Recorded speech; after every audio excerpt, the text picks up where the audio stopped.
Adam, I want to start off with the most recent games, sort of from the touchlines. It feels like you're finding the form that we knew you were capable of, and things have started to almost slot into place, both on a personal and a team level. Yeah, well, I feel totally settled, at Brighton now. I'd say it probably, as anyone moving to a new club, a new environment, meeting new people, it takes a bit of time to bed in, and that was no different. Me coming here, when my first year at Liverpool was tough, and obviously that was a lot different, kind of moving up north, and but yeah, it took a little bit of time for me to settle, and I'd say that's pretty normal. But I'm relatively happy with how the team's performing and has been on the whole season. But I still think there's a lot of room for improvement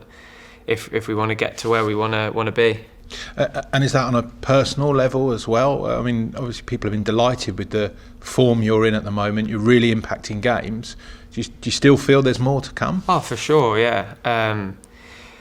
Need to perform at a certain level consistently. I don't think it's no use doing it, for a couple of weeks or whatever. It's about maintaining that consistency, and as a group. And I think you only have to look around the squad and the quality of the group, the quality of the bench. That's brilliant, because there's competition for places, which makes the environment competitive and keeps the level high, which is what we need if we want to look up in the Premier League and achieve better things.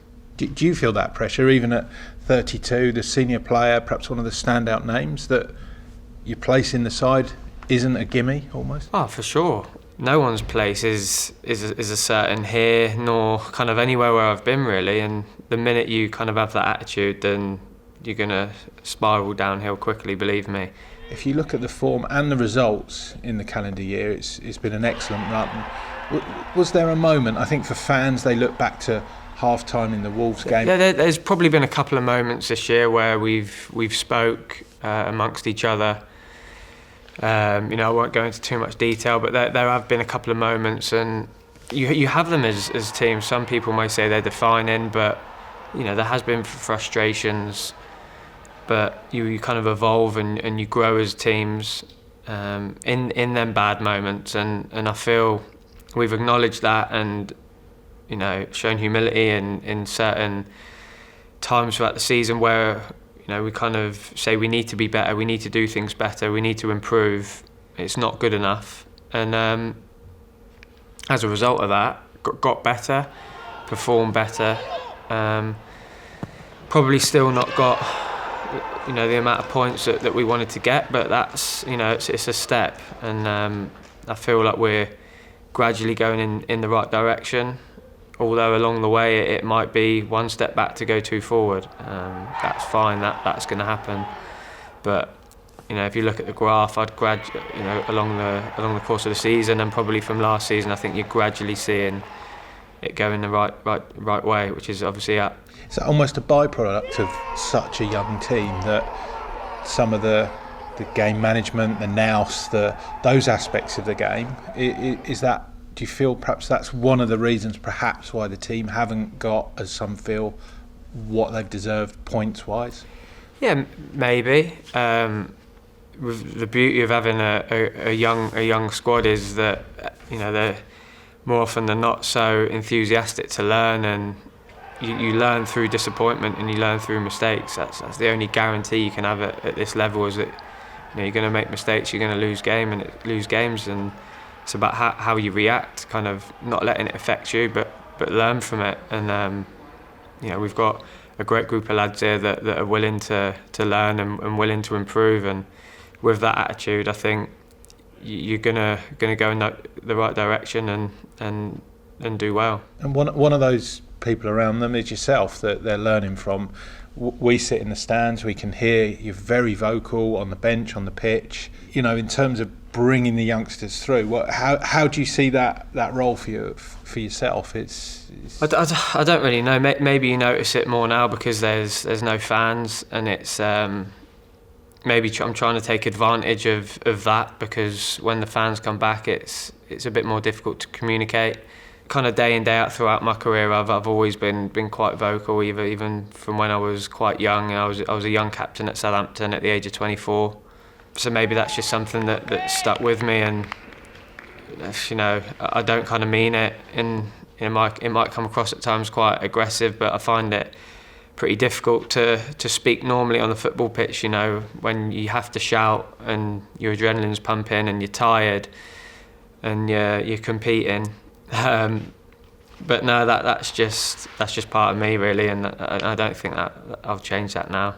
And for you, I think I saw something recently. You spoke about Bruno and the fact that you're learning from him. Bruno's been absolutely fantastic with me since I've come here, and I learn off him every time I speak to him. You speak about me kind of maybe mentoring a lot of the younger players here. For sure he's had a big influence in me settling into the group here, just adapting to playing a bit more regularly. He's obviously been at my age before and played another 4 or 5 years, so just kind of listening to him and his advice on, maybe I don't need to train as much as often, because I've come from an environment at Liverpool that's probably it's totally different, where I wasn't playing as much. Training kind of become my bread and butter, because the last year my role in that team was, it wasn't playing 90 minutes week in, week out. It was coming off the bench in certain games, not all games, but being a real leader in training. And you can't do that day in, day out and play. And just speaking with Bruno kind of is, help me transition and adapt, I think. And you're never too old. You never can have enough experience. I think you can always learn, and I've come here with an open mindset, and he has been great for me, and he continually will be great for me. And Graham as well as the manager, obviously new environment as well, coming in, working with him. How's that been? It's been absolutely fantastic. Graham's an unbelievable young manager, and it's been superb working with him, and I think the style of play that he wants to play suits me down to the ground. And it's probably taken a bit of time for him to learn how I play and learn how much I need to train, and it was always going to take a little bit of time. I feel at the moment that we're in a good place. Not just Graham, but the medical team and the sports science team, they're kind of learning about me and my body and how I play and how much I need to train, and as a result of that, probably fine-tuning it perfectly. And in terms of Graham, you've obviously played under some of the greatest coaches in the world, Pochettino, Jurgen Klopp. How does he compare? Has he got the attributes to hold his own against those guys? Yeah, of course. I mean, I'm sure Graham won't want me comparing him with Jurgen Klopp at the moment, or Pochettino, but he thinks about the game differently, differently to kind of how I think about it, but in such a great way. And it's great working with a different manager, I think, because you always pick up different things off different managers. So I'm delighted that we've had a good couple of results, because there has been disappointing moments this year where we feel like we haven't got the points tally that we deserve, and with that then comes pressure, and you're in a relegation battle. But he's remained calm throughout, a calming influence, and he's had our back the whole way, and that's been huge, because it then keeps us calm, and we don't want to panic, especially playing kind of the style of football that the boss wants us to play. Touching on probably the standout result of the season, going back to Anfield, winning at Liverpool, champions, is that something that the club almost needs to take forward and not make it feel like it's almost an unattainable target 9 times out of 10? Yeah, I feel that mentality's changing. When I first came here in the summer, did I kind of feel that we believed we could go to a so-called big team in their own backyard and win. I'm not sure. I feel that side of our game, our belief, our mentality is changing, and the key word means changing. It can't happen overnight. There's certain processes that need to happen. It's hard to explain, but people that know football know that doesn't happen overnight. That comes with a consistent level of training, a consistent level of standards, discipline amongst the group, and I feel that's coming, and what a great test our next match is for us. At Old Trafford, there's no reason why we can't go there and take all 3 points and get a positive result.